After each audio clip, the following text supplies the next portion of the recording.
آنچه در اپیزود پیشین گذشت. مرلین جادوگر از سنین کم به درجه استادی در علوم جادویی و کیمیاگری رسید که به همین دلیل آوازه اون به گوش شاه اوتر پندراگون رسید. شاه اوتر که از دست بالاتر دشمنان خودش یعنی ساکسن ها در قدرت آگاهی داشت، به دنبال رشد و ترقی قدرت های نظامی و جادویی امپراتوری خودش بود. از همین رو به نخبگان اون زمان توجه خاصی داشت. در نهایت این باعث شد که پای مرلین به قصر امپراتوری شاه اوتر باز بشه و مسیر سرنوشتش هموارتر بشه. دانش و علم مرلین به واسطه دسترسی به کتابخانه باستانی و بزرگ امپراتوری گسترش یافت و بسیاری از ایده‌های اون مثل قلعه کملات یا شمشیر اکسکالیبور مجال تحقق پیدا کردند. همچنین قلعه کملات تا زمان سقوط پادشاهی شاه اوتر و نجات شاه آرتور به دست مرلین به صورت رسمی رونمایی نشد و بعد از بر تخت نشستن شاه آرتور از طرف مرلین بهش هدیه شد که از قدرت جادویی خاصی برای پنهون موندن از دید انسانها برخوردار بود. در اپیزود پیش تا حد ممکن درباره قلعه کملات و ویژگی‌های اون صحبت کردیم و تو این قسمت می‌خوایم درباره یکی دیگه از ساخته‌های افسانه‌ای مرلین جادوگر یعنی شمشیر اکسکالیبور صحبت کنیم و تا جایی که محدودیت منابع مانع نمیشه درباره ویژگی‌هاش صحبت کنیم. اگه به داستان‌های فانتزی و اساطیری علاقه دارید،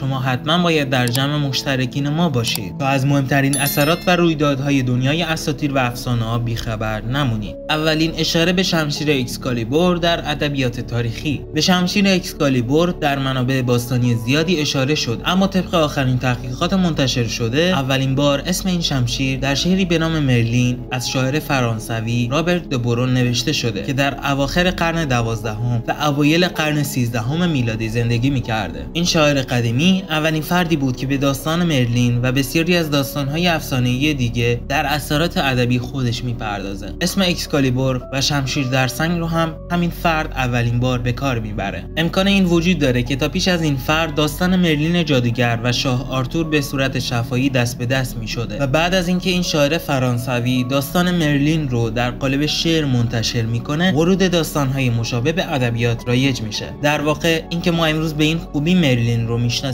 و دربارش اطلاع داریم مدیون هنر این فرد است. اکسکالیبور هدیه‌ای به شاه اوتر. داستان اکسکالیبور با داستان شاه آرتور پیوند عمیقی داره و همین باعث شده که بسیاری فکر کنن اولین کسی که از این شمشیر استفاده میکنه آرتور بود، اما اینطور نیست. همونطور که تو اپیزود قبل گفتیم، شاه اوتر با دعوت مرلین به قصر خودش و اجازه استفاده از کتابخانه و آزمایشگاه‌های قصر به مرلین در ساخت ایده‌های خودش کمک میکنه. مرلین هم شمشیر اکسکالیبور رو در همین زمان میسازه و به شاه اوتر هدیه میده. هدف مرلین از ساخت این شمشیر جادویی کمک به شاه اوتر در مقابله با ساکسن ها در جنگ بود و همینطور هم میشه. در واقع قبل از به تخت رسیدن آرتور و اصلا شناخته شدنش، شمشیر اکسکالیبور در دستان شاه اوتر در جنگ با ساکسن ها خودنمایی میکرد و قدرتی باور نکردنی از خودش نشون میداد. در واقع جادویی که مرلین به این شمشیر تزریق کرده بود مالکیت به شاه اوتر داشت و به همین دلیل این شمشیر در زمان مرگ شاه اوتر به واسطه این مالکیت جادویی تنها به دست وارث اصلی اون از سنگ خارج میشد.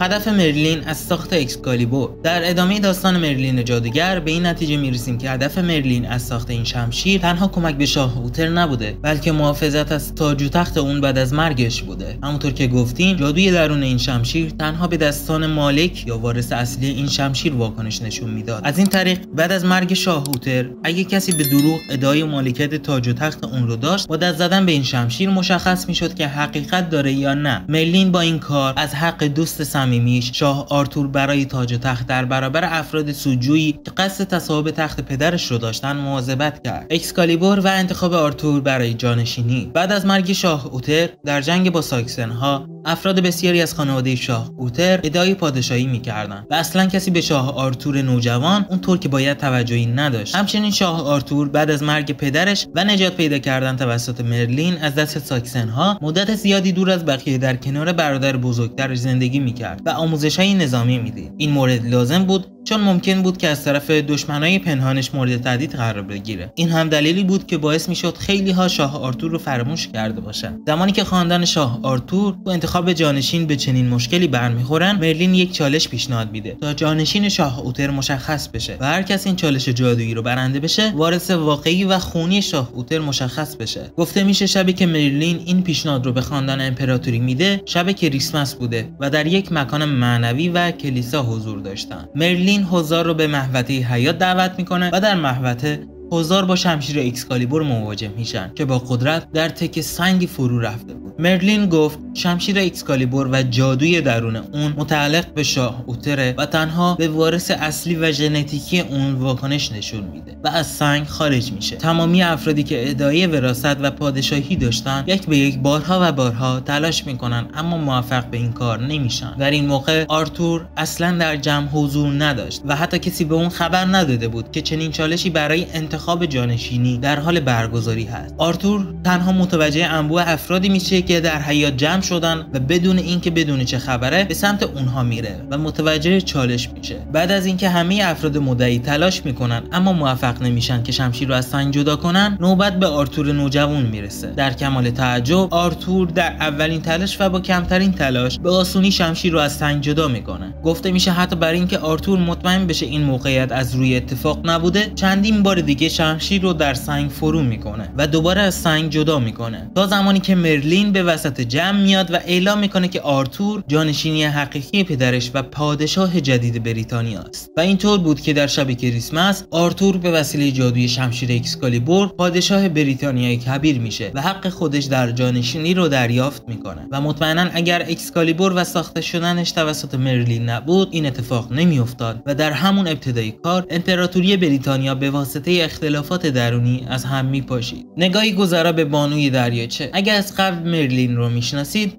مطمئنا عبارت بانوی دریاچه به گوشتون خورده. بانوی دریاچه و داستانهای مربوط بهش فراتر از زمان و تمرکز این قسمت هست و بعداً در موارد جداگانه‌ای به صورت اختصاصی بهش میپردازیم. اما در ادامه تا جایی که به شمشیر اکسکالیبور مرتبط میشه درباره بانوی دریاچه توضیح میدیم. بانوی دریاچه به الهه‌ای گفته میشه که در یک دریاچه خاص که امروزه به نام دوزماری شناخته میشه زندگی میکنه. این الهه در طول زندگی مرلین با اون در ارتباط بوده و در مواقع اضطراری به کمک مرلین ظاهر می شده. در زمان مرگ شاه اوتر هم مرلین که از پیش شمشیر اکسکالیبور رو به شاه اوتر هدیه کرده بوده، این شمشیر رو برای مراقبت ازش و تا زمانی که آرتور بزرگ بشه به دست بانوی دریاچه میسپاره تا ازش مراقبت کنه و در امان باشه. دریاچه دوزماری که بانوی دریاچه در اون ظاهر می شده در حال حاضر جزو مکانهای باستانی و دیدنی بریتانیا به شمار میره که واقع در محله آلترنون، بودمینمور شهرستان کورنوال بریتانیا هست. روزانه بسیاری از مهاجران و بازدیدکنندگان از این دریاچه تاریخی دیدن میکنن. دو داستان متفاوت درباره شمشیر اکسکالیبور. در طول تاریخ داستانهای قدیمی زیادی درباره مرلین و شخصیت‌های اطرافش گفته شده که بعضی از اونها با هم اختلاف دارن. به این اختلافات داستانی در ویدیوهای جداگونه میپردازیم و تا حدی که زمان به ما اجازه میده تو این ویدیو هم به بررسی یک داستان متفاوت دیگه از این واقعه میپردازیم. داستان اول داستانی بود که براتون تعریف کردم، اما داستان دیگه از این قراره. بسیاری از مورخان و نویسندگان معتقدند شمشیری که مرلین برای اجرای چالش جانشینی شاه اوتر ازش استفاده کرده شمشیر اکسکالیبور نبوده و تنها یک شمشیر جادویی بی‌نام بوده. همچنین بعضیا معتقدند آرتور از این شمشیر برای مبارزه دوئل با شاه پلینور استفاده کرده و در جریان این دوئل این شمشیر شکسته میشه. بعد از شکسته شدن این شمشیر بی‌نام، مرلین به آرتور پیشنهاد میده که برای دریافت شمشیر پدرش یعنی اکسکالیبور واقعی همراه اون به دریاچه بیاد. بعد از همراهی آرتور با مرلین تا دریاچه، داستان بانوی دریاچه به همراه شمشیر اکسکالیبور ظاهر میشه و این شمشیر رو به آرتور میده. این دسته از مورخ‌ها باور دارن که این داستان واقعی تره، چون آرتور این شمشیر رو در لحظات آخر زندگیش به بانوی دریاچه برمیگردونه. پس طبیعیه که اون رو از بانوی دریاچه تحویل گرفته باشه. خلق اکسکالیبور توسط مرلین. شخصیت‌ها و اشیاء افسانه‌ای که در داستان‌های اساطیری درباره اونها میخونیم به این دلیل شگفت انگیز هستن که پر از راز و ابهامن. اینکه ما خیلی از رازها و معماها رو درباره این اشیا و شخصیت‌ها نمیدونیم باعث میشه که تا این حد شگفت انگیز باشن. درباره شمشیر اکسکالیبور هم همینطور هست. شمشیر اکسکالیبور